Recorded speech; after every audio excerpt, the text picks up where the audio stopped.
महाराष्ट्र में चुनाव की तारीखों का ऐलान भले ही ना हुआ हो, लेकिन राजनीतिक परपंच एक तरीके से देखिए तो दिखाई देने लगा है। सियासतदार खूब दांवपेच आजमा रहे हैं। चुनाव से पहले शहमात का खेल दिख रहा है। शरद पवार हाल के दिनों में बीजेपी को झटके पर झटका दे रहे हैं। वहीं इस बीच बीजेपी ने भी शरद पवार के किले में सेंध लगानी शुरू कर दी है। जैसा कि हमने कहा कि दांव पर दांव राजनेता देते दिखाई दे रहे हैं।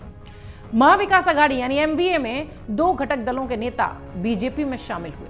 बीजेपी में शामिल होने वाले ये नेता एनसीपी, शरद पवार और शिवसेना उद्धव ठाकरे से जुड़े हुए थे, जिन्होंने हाल ही में इस्तीफा दिया। अब शरद पवार के विधायक पोते रोहित पवार के करीबी रहे मधुकर रालेभात ने बीजेपी का दामन थाम लिया।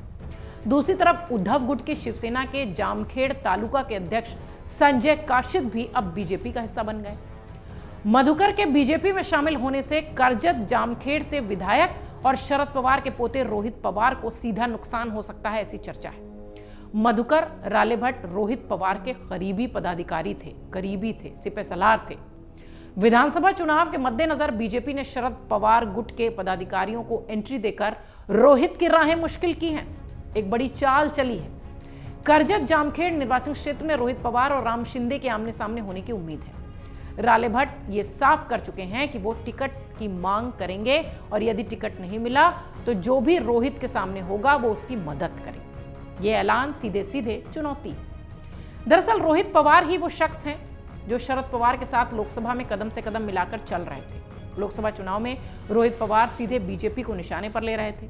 इससे बीजेपी को सीधा नुकसान भी देखने मिला। अब विधानसभा चुनाव में भी रोहित आक्रामक नजर आ रहे हैं। संभावना इस बात की है कि विधानसभा चुनाव में शरद पवार गुट की ओर से रोहित पवार पूरे महाराष्ट्र में प्रचार करते हुए दिखाई पड़ेंगे, क्योंकि अजीत पवार तो पाला बदल चुके हैं। चर्चा यह भी है कि बीजेपी रोहित पवार को उनके ही विधानसभा क्षेत्र में फंसाए रखने की रणनीति पर काम कर रही है, जो कि लाजमी भी है। मधुकर रालेभात के बारे में कहा जाता है कि उन्होंने रोहित पवार की विधानसभा चुनाव में मदद की थी, जिताने में उन्हें अहम भूमिका निभाई थी। उनका छोड़ना एनसीपी को, मतलब शरद पवार के एनसीपी को एक बड़ा झटका दे रहा है। मधुकर ने पिछले महीने शरद पवार गुट की एनसीपी से इस्तीफा दिया था।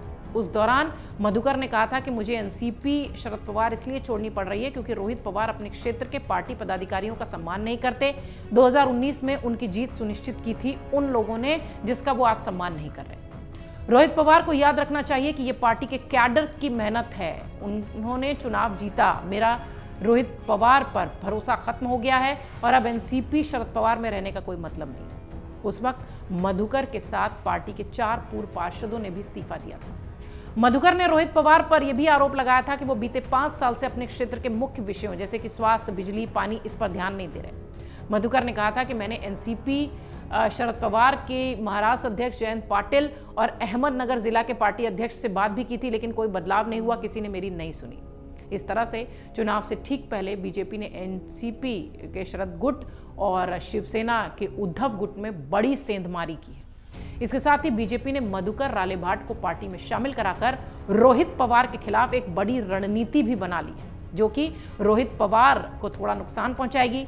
लोकसभा चुनाव में महाविकास आघाड़ी के खेवनहार के रूप में ये रोहित के थे और अब ऐसा लगता है कि रोहित पवार को उनकी ही सीट पर फंसाने की बीजेपी की ये बड़ी प्लानिंग है।